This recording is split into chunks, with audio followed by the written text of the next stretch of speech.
Hey, what's up, everybody? Welcome back to News Dose, and we got some big Xbox news today, once again, regarding their next generation plans. I firmly believe that they're purposely allowing this information to leak online, because if not, then they have a very real problem within their team. Their next generation plans have to be among some of the worst kept secrets in gaming. Nonetheless, it sounds like there will be a delay for at least one of their platforms, being their handheld, though they do believe that this is for the best, and I'm going to explain their reasoning today. Now, we also got a pre-order update for the Switch 2, and if you haven't already snagged your order, then you're going to want to stay tuned. First, though, I do want to thank my supporters on Patreon and on YouTube memberships. Thank you just so much for what you do, and you will receive this video through early access. Let's go and get right into things, though, starting off with Fantasy Life I. We've been talking a lot about this game recently because it continues to impress. It finally has enough reviews on Metacritic to get an overall score, and as you can see here, as an 89 critic score and an even better user score at 92. Now, this isn't with a lot of reviews, so this could always change over time, but it does seem to line up with fan reception over on Steam. In fact, we also got an update for its sales numbers over in Japan. It was actually the #1 best-selling physical game last week with a total of 93.7 thousand units sold. Now, do keep in mind that this doesn't include digital, but this really showcases its fantastic launch, and I just think that that's super impressive considering its lack of media coverage. It could even end up receiving another big boost next week when it launches day 1 for the Switch 2 and its enhanced upgrade. I think Fantasy Life I could be one of the better and more popular launch Switch 2 titles. My only thing, though, is that I still feel like they need to get a true physical version out here in the West to increase its reach just a little bit more. Now, we do unfortunately have a canceled game and a shuttered studio to talk about, being EA's open-world Black Panther game and Cliffhanger Games, the studio behind it. This was revealed through an email to staff, and there's always a lot of PR speak when it comes to these type of announcements. They try to lessen the blow as much as they possibly can, which is obviously very hard to do in situations like this. But last year, EA's CEO mentioned that they were going to move away from licensed IP that they don't believe will be successful. And I think that's really what this all boils down to. These Disney and Marvel licenses are incredibly expensive. And if the game isn't shaping up well, or if the IP just isn't strong enough to justify its budget, especially in today's age where AAA game budgets have ballooned out of control, then they're just going to have to move on. It's unfortunate if you're a Black Panther fan. I know the movie did well back in 2018, but EA is pushing their focus more towards their internally owned franchises where they don't necessarily have to pay that extra money to Disney. Now, they did, however, confirm that they will continue to invest into Star Wars and into Iron Man. Star Wars makes a lot of sense just given its iconic status, but yeah. I think we're starting to see the downside to some of these AAA licensed franchises. AAA games are already risky as is. We all know this. And apparently these licenses are only adding to that risk just that much more. So you better be very confident in the IP and its translation to gamers, and also just the quality of the game throughout its development. All right, now let's go and shift gears to another success story. These are the stories that I prefer to talk about. Elden Ring Nightreign, as expected, is bursting onto the scene with a ton of day one players.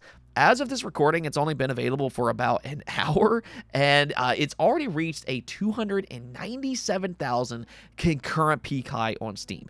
Now, I'll go and include an updated image for its player count because it absolutely will grow even more and likely rapidly, especially over the weekend when gamers have more time to play it. Regardless, we talked about its reviews yesterday. Its critic score is middling compared to its predecessor. It currently has a 77 overall score, but from what I've seen, that's not necessarily because it's a middling experience. It actually seems like it's doing pretty much what From Software set out to do. They wanted to make a fun, condensed, cooperative version of Elden Ring, and it seems like they very much achieved that goal. However, if you prefer to play it solo, which, a lot of FromSoft fans are going to want to do that, Well, allegedly, it's not very balanced to actually do that. And that's where I'm very interested to hear from fans and how they perceive Nightreign. There's no doubt that it's targeting a somewhat similar, but also a different demographic than their previous games. So we'll see how fans respond to its change of priority once we get more Steam user reviews.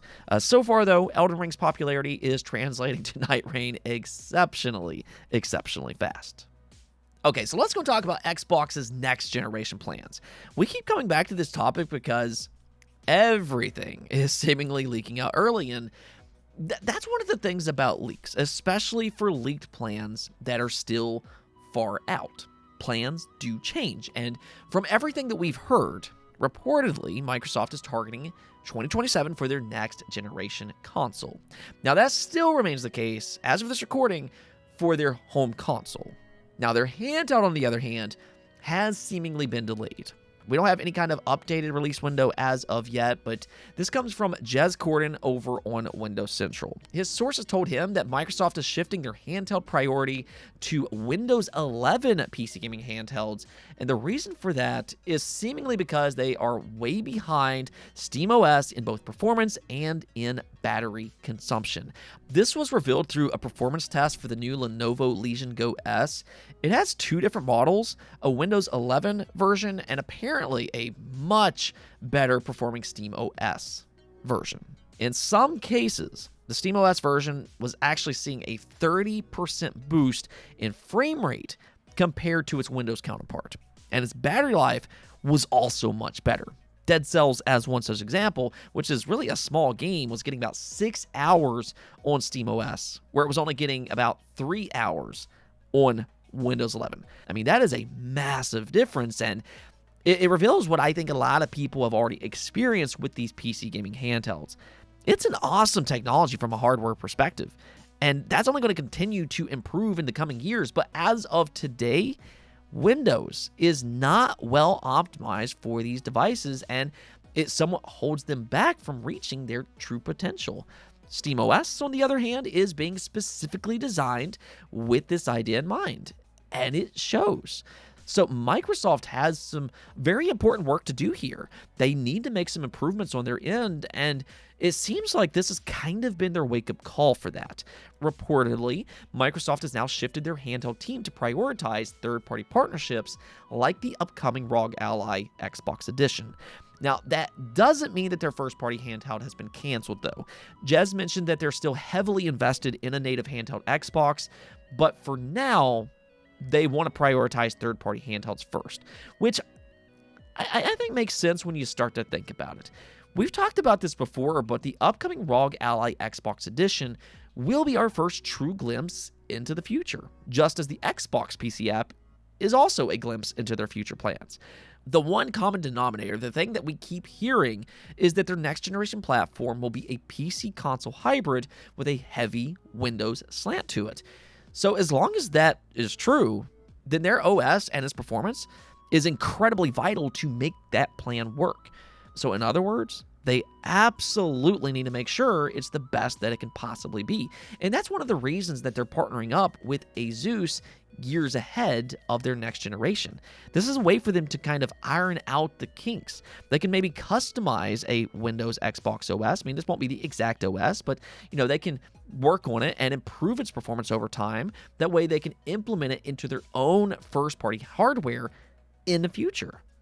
Unfortunately, though, that also means that we will have to wait a little bit longer for a legitimate native Xbox handheld. It's no longer targeting 2027. But let me know what you all think about this. Do you think it's a good idea for them to focus on these PC gaming handhelds for the time being and to just, better their OS? Or would you prefer them to prioritize their own first-party handheld? Now, one last thing before we go, we got an update for the Switch 2 and how you can pre-order it if you still haven't gotten an order locked in. This comes from GameStop. Reportedly, they're posting information about their Switch 2 launch event, and apparently this includes one last chance for pre-orders.